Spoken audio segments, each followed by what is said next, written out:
First, my reflection 6, which is reflection on the act of Declaration of Philippine Independence.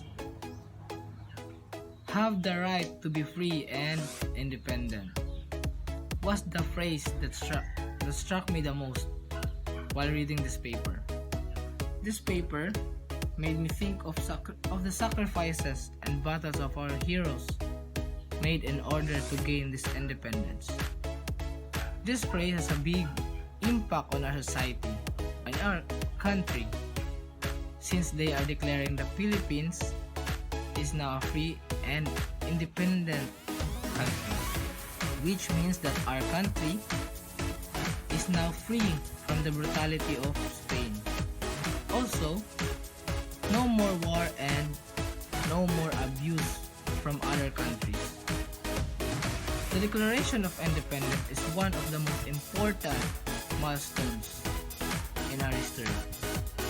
Imagine our country being colonized by any nations for hundreds of years and achieving our freedom after all the hardships is a priceless moment. It's a priceless moment. Having independence is important in our country in order to develop and also for our people to be free for what they want to do. Dili ta butan sa ubang taong sa atong buhaton para mahimong successful atong country nga dili ta nagasalig sa ubang mga nation. Next is my reflection 7 about the 1899 Constitution of the Republic of the Philippines or Malolos Convention. No Filipino or foreigner shall be detained nor imprisoned except the commission of crime in accordance with the law. Was the phrase that affected me. According to the law, no Filipino or foreigner will be imprisoned unless he or she commits crime.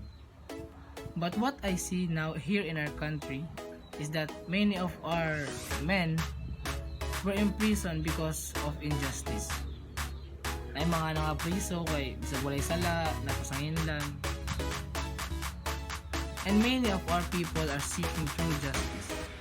I observe that justice in our country is very slow, and because of money and high rank, it is easy to manipulate justice here in our country.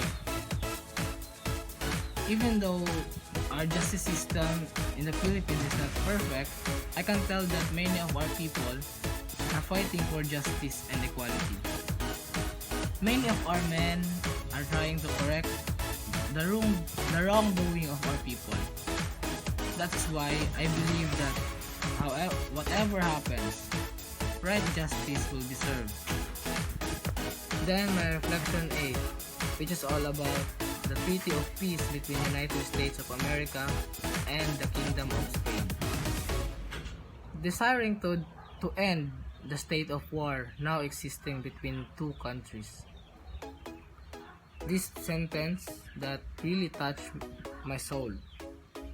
In reading this phrase or this sentence, I realized how peace has a big impact on every country.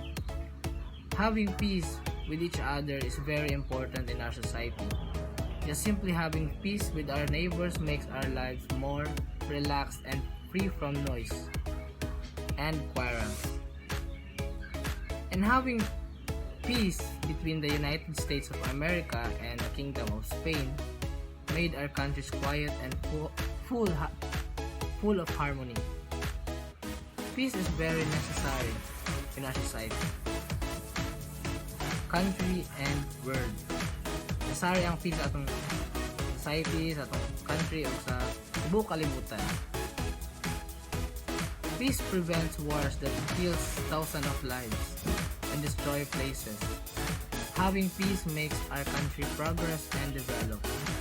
And also, having peace spreads love and care to everyone. That is why we need to continue peace and harmony for each and every one of us.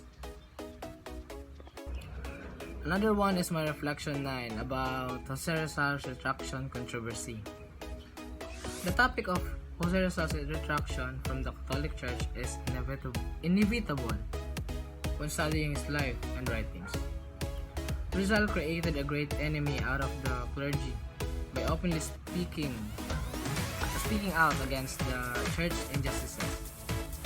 Various sources indicate that Rizal retracted all his statements and died as a Catholic, while some argue that documents are forged.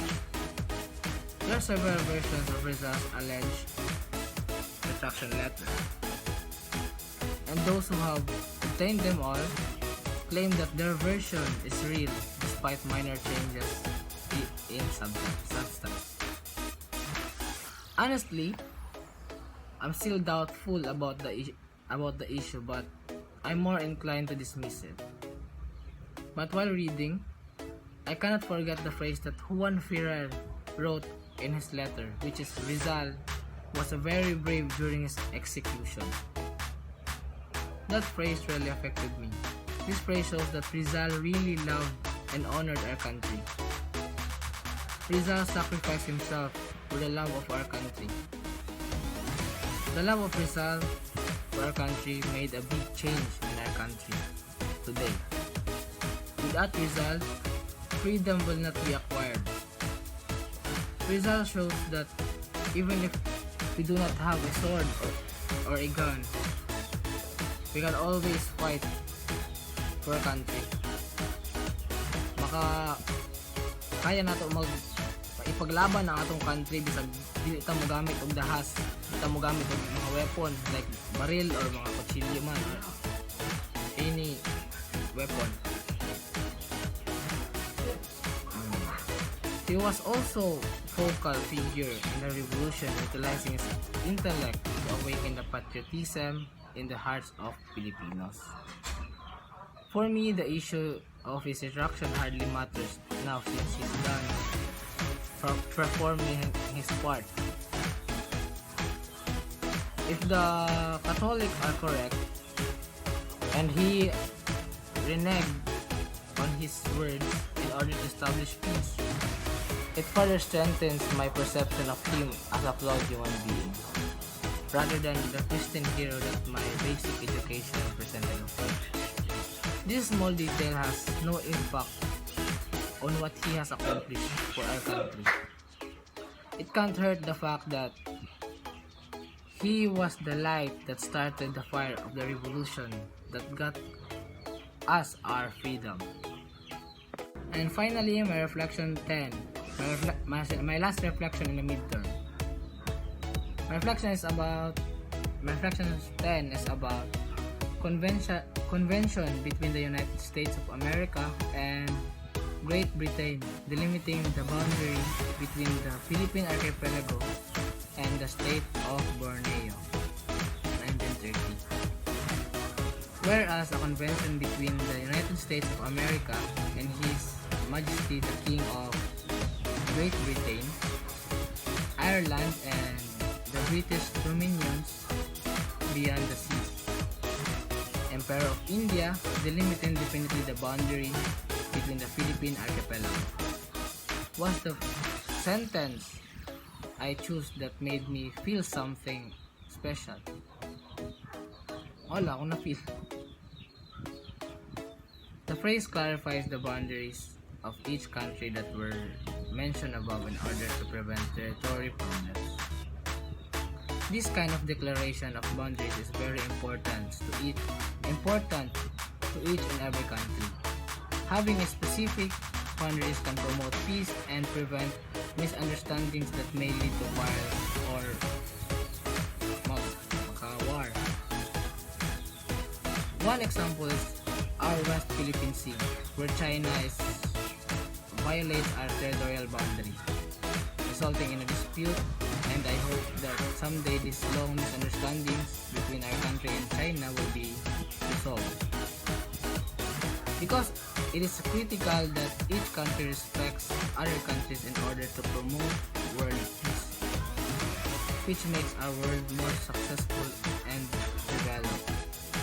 Para ma-successful ang atong country, kailangan nato ang peace. Kay kung magsige lang tagira, sige kaguba atong infrastructure, magbalik sa sulod. That's all. Thank you.